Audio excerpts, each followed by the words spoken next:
नमस्ते बच्चों, मैं टीचर अनीता, आपकी हिंदी टीचर। आज आपके लिए भाषा से, लैंग्वेज से लेकर आई हिंदी शब्दकोश क्रम।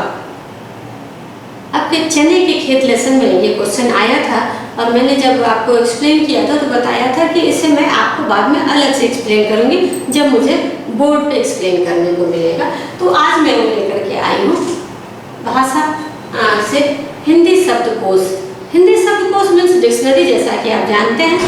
और आपको पता है, जैसे आप इंग्लिश डिक्शनरी देखते हैं तो उसका जो सीरियल है, क्रम मीन्स होता है सीरियल। तो आप देखते हैं कि ए है, ए के बाद ए है तो पहले आएगा, और उसके बाद ए से भी बहुत हजारों लाखों वर्ड्स हैं। तो फिर ए के बाद से जब आपको डिक्शनरी देखनी है तो जिसमें बी आया है वो शब्द देखेंगे।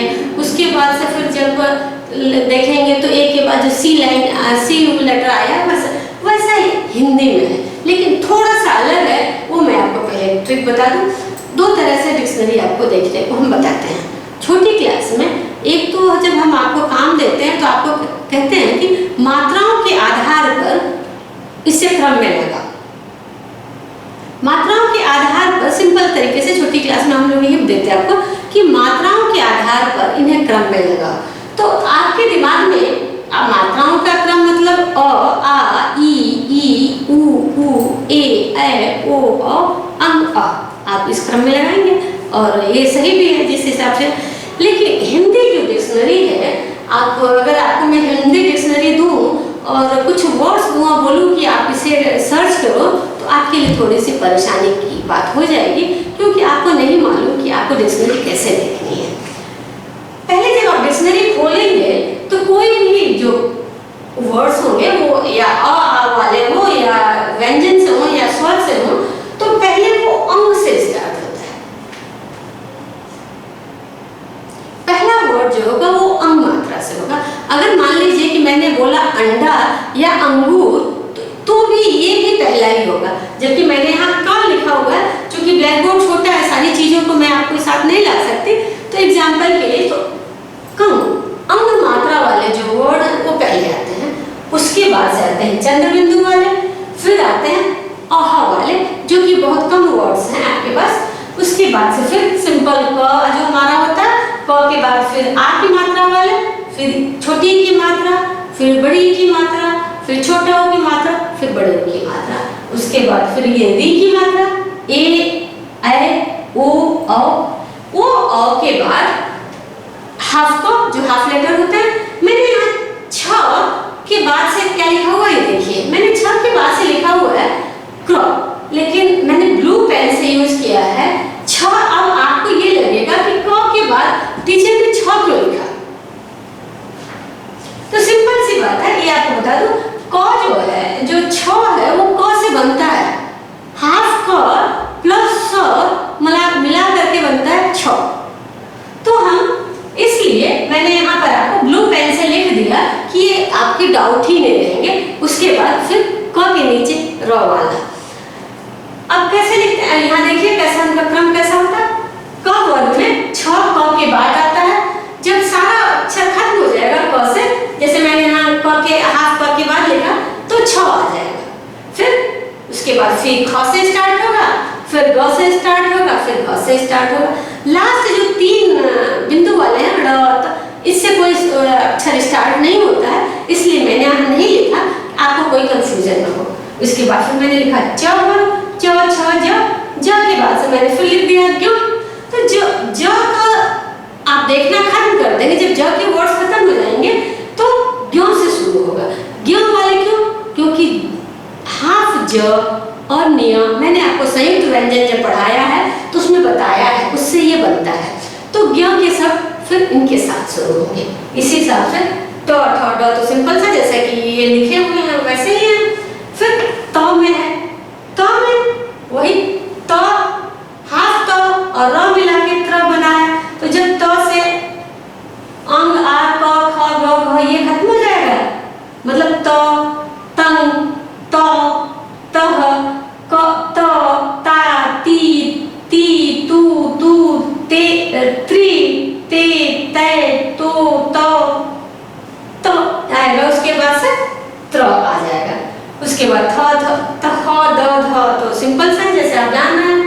प फ ब सिंपल है, फिर यहाँ स का है। ये संयुक्त व्यंजन मैंने आपको पढ़ाए हुए हैं, तो आपके लिए समझना उतना मुश्किल नहीं होगा कि टीचर ने बीच बीच में क्यों लिखा है।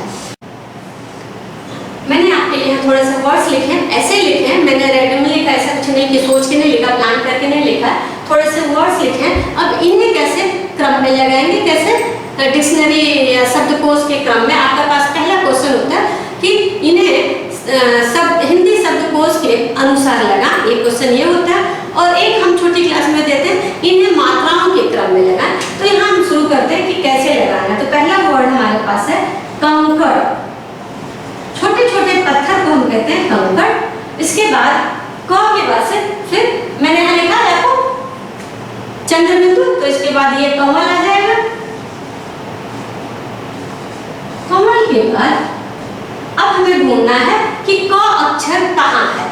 तो क अक्षर हमारे पास दो है, एक कबूतर और एक कबीर, और दोनों में ही ब लिखा हुआ है, लेकिन कबीर में ई की मात्रा है, तो उसे हम पहले लिखेंगे। तो कबीर, फिर हम लिखेंगे कबूतर, और दोनों हमने कहाँ लिया है, क के प्लेस पे लिया है। कबूतर के बाद अब क खत्म हो गया हमारा, क के बाद अ के बाद क्या आता है, आ। तो हमारे पास अब हमें इसमें ढूंढना है कि आ कहाँ है। तो हमारे पास ये काम लिखा हुआ है, तो हम यहाँ पे लिख लेंगे काम। अब काम के बाद आ की मात्रा के बाद कौन सी मात्रा आती है, छोटी की मात्रा। तो हम यहाँ सर्च करेंगे कि छोटी की मात्रा है हमारे पास या नहीं है। तो हमारे पास कितनी यहाँ लिखा हुआ है, तो हम यहाँ लिखेंगे कितनी। फिर अब ई के बाद छोटी के बाद हमारे पास आती है बड़ी ई। तो हम इसमें पास जो लिस्ट हमारे पास है, जो आपको क्वेश्चन होगा उसमें से आपको सर्च करना होगा। तो फिर हमने यहाँ लिखा है कील। कील मीन्स होता है नेक, तो फिर कितनी के बाद यहाँ आ जाएगा कील।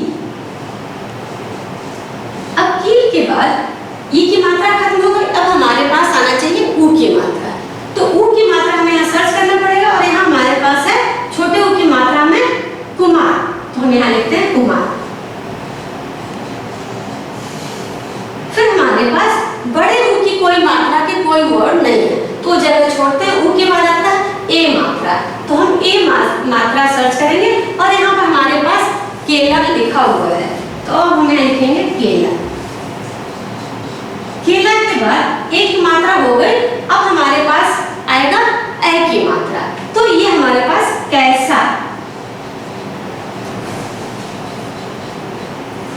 कैसा।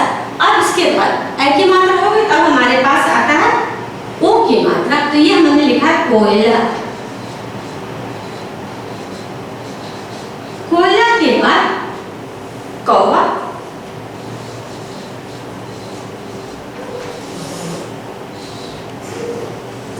ऐसे हमारी लिस्ट आएगी। इसके अब सिंपल सी बात है कि ये अब तो आपको एक एक अक्षर दिए हुए हैं, तो आपने देखा कि कंकड़ लिख दिया। एक चीज कबूतर और कबीर में मैंने आपको बताया कि इसमें ई की मात्रा इसलिए पहले आएगा, और इसमें बड़े ऊ की मात्रा के लिए बाद में आएगा। ऐसे ही अगर आपके पास कई वर्ड हो, तो पहला अक्षर देखने के बाद उसके बाद हम दूसरा अक्षर देखते हैं, दूसरे के बाद हम मात्राएं देखते हैं, और फिर उस हिसाब से उस अकॉर्डिंग हम डिक्शनरी देखते हैं। तो एक बार देखने की कोशिश कीजिएगा। मुझे लगता है कि मैंने आसान तरीके से आपको समझाया है, और अभी छोटी क्लास में इतना काफ़ी है आपके लिए। ध्यान दीजिएगा, एक बार वीडियो पूरी ध्यान से